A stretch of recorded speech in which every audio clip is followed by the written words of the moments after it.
Ya, cek cek cek. Assalamualaikum warahmatullahi wabarakatuh. Bertemu kembali di channel Irham Baskoro. Pada video kali ini kita akan membahas mengenai kisi-kisi TKA matematika wajib untuk bab trigonometri. Nanti juga ada latihan dan pembahasannya.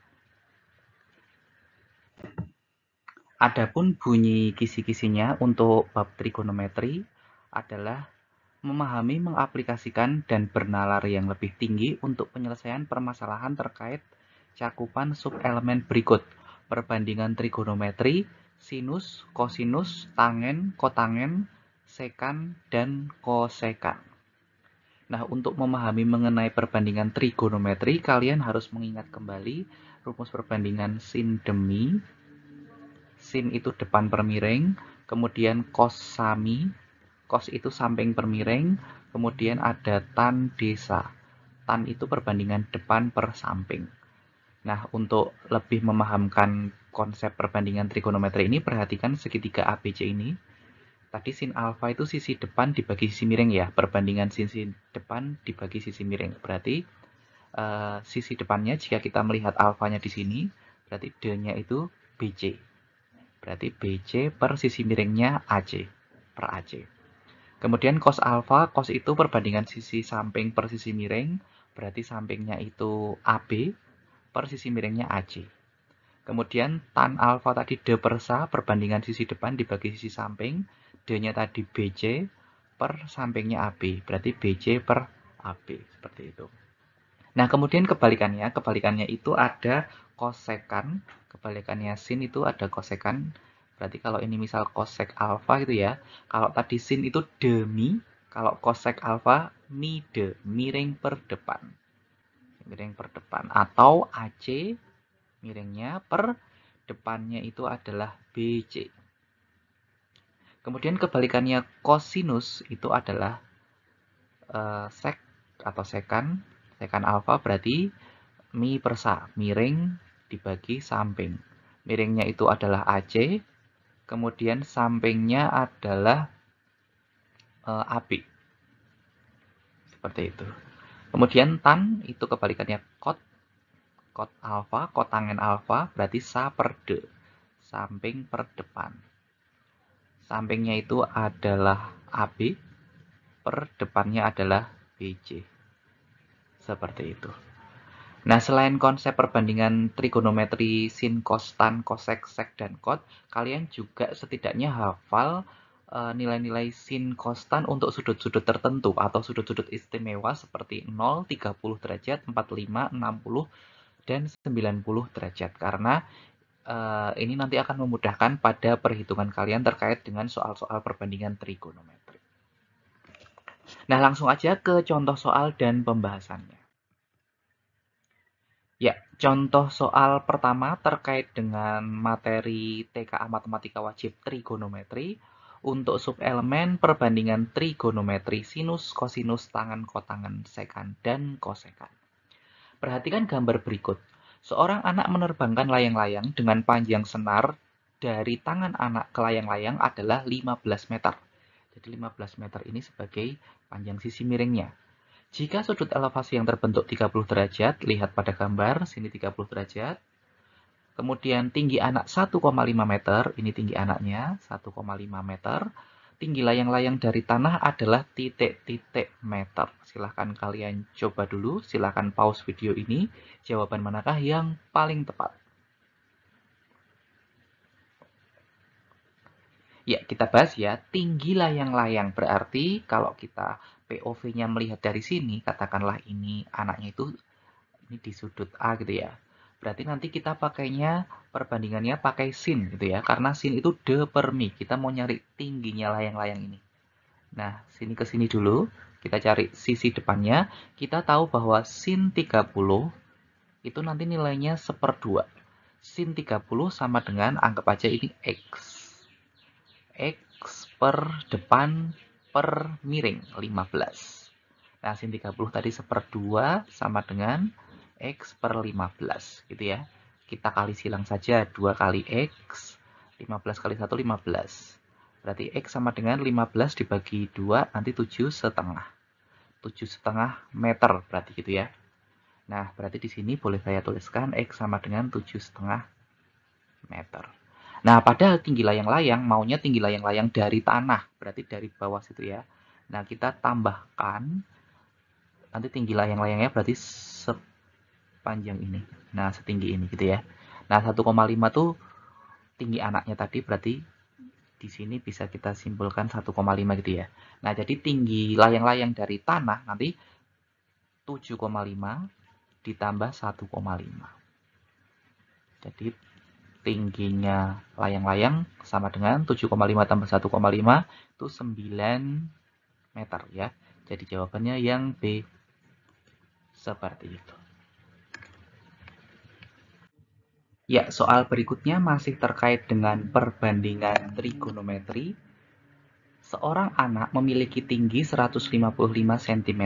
Ia melihat tiang bendera seperti gambar berikut. Tentukan tinggi tiang bendera.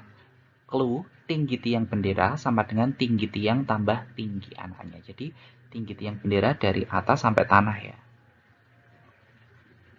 Manakah pernyataan yang tepat mengenai hal di atas? Silahkan kalian pause video ini dulu. Kalian coba dulu manakah jawaban yang paling tepat.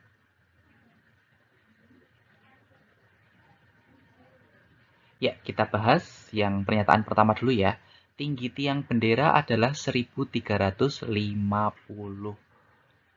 Apakah itu pernyataan yang benar? Nah, kita pakai perbandingannya tan berarti ya. Tan desa, tan 45. Depannya anggap aja ini X. Depan tuh masih dari sini ke sini ya. Per sampingnya 12. Tan 45 sama dengan X per 12. Tan 45 itu 1 sama dengan X per 12. Berarti kita bisa simpulkan X-nya 12 kali 1 ya. X-nya juga 12. Jadi sini 12. Gitu, meter. Tinggi anaknya tadi 155 cm, berarti sini ke sini. Ini 155 cm. Nah, 12 meter tuh kalau dijadikan cm sama dengan 1200 cm. Berarti totalnya nanti tinggi benderanya itu 1200 tambah 155 sama dengan 1355. 1355 cm. Benar. Pernyataan 1 bernilai betul. Sudut saat anak melihat puncak bendera disebut sudut depresi. Ini salah. Yang betul ini sudut elevasi. Kemudian panjang sisi miring AB adalah 12 akar 2. 12 betul. Cara cepatnya kalau suatu segitiga siku-siku, kalau sisi alas dan tingginya sama-sama A, itu nanti sisi miringnya itu A akar 2. Kalian juga bisa pakai menggunakan teorema Pitagoras A kuadrat plus B kuadrat sama dengan C kuadrat, itu juga bisa. Jadi di sini pasti nanti 12 akar 2. Jadi nomor 3 pernyataan yang benar. Kemudian tinggi tiang bendera lebih dari 15 meter, salah. Tadi tinggi tiang bendera cuma segini ya, 1355 cm. Atau sekitar 13,55 meter ya, berarti nggak ngelebihin 15 meter, berarti ini salah. Jadi pernyataan yang benar adalah 1 dan 3. Ya, berikutnya masih terkait dengan trigonometri. Nah, untuk slide berikut terkait dengan nilai-nilai sin konstan trigonometri di berbagai kuadran. Nanti ada kuadran 1 terletak antara 0 sampai 90, kuadran 2 terletak antara 90 sampai 180, kuadran 3 terletak antara 180 sampai 270 derajat, kuadran 4 terletak antara 270 sampai 360 derajat. Nah, cara cepatnya nanti kalau kalian menemukan sudut yang berada di kuadran 2 dan kuadran 3 itu kalian selisihin dengan 180 derajat. Kalau kalian menemukan sudut yang berada di kuadran 4, nanti kalian selisihin aja sama 360 derajat. Kemudian nilai sin konstannya kalian bisa melihat di tabel di atas. Contoh ya, misal sin 240. Sin 240 ini kan ada di kuadran ketiga. Maka kalau kuadran ketiga tadi apa? Selisihin sama 180. Berarti ini diselisihin sama 180 itu jadi sin 60. Gitu ya, sin 60. Nah, untuk nilai plus atau minusnya, kita lihat putaran all sin tan cos. Ya, sin 240 ada di kuadran 3. Nah, ini yang positif tannya ya, berarti nanti kasih negatif. Negatif sin 60. Sin 60 kita lihat di tabel, nilainya setengah akar 3. Berarti negatif setengah akar 3. Jadi, nilai sin 240 sama dengan min setengah akar 3. Saya contohin lagi yang cos sekarang. Cos 120. Cos 120 ini ada di kuadran kedua. Ingat, kuadran kedua itu tadi selisihin dengan 180. Berarti selisihnya dengan 180 itu nanti jadi cos 60. Di kuadran 2, padahal di sini yang nilai positif sinnya ya. Nah, berarti nanti ini kasih negatif. Gitu ya, cosnya. Berarti min cos 60, kita lihat di tabel, cos 60 nilainya setengah. Jadi min setengah. Seperti itu.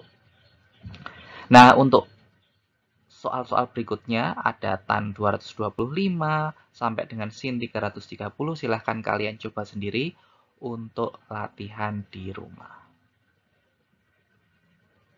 Oh ya, untuk yang all sin tan cos pada kuadrat 1, 2, 3, 4 tadi, untuk yang kuadran 1 itu maksudnya all, baik sin cos tan maupun cosec, cot, dan sekan itu bernilai positif.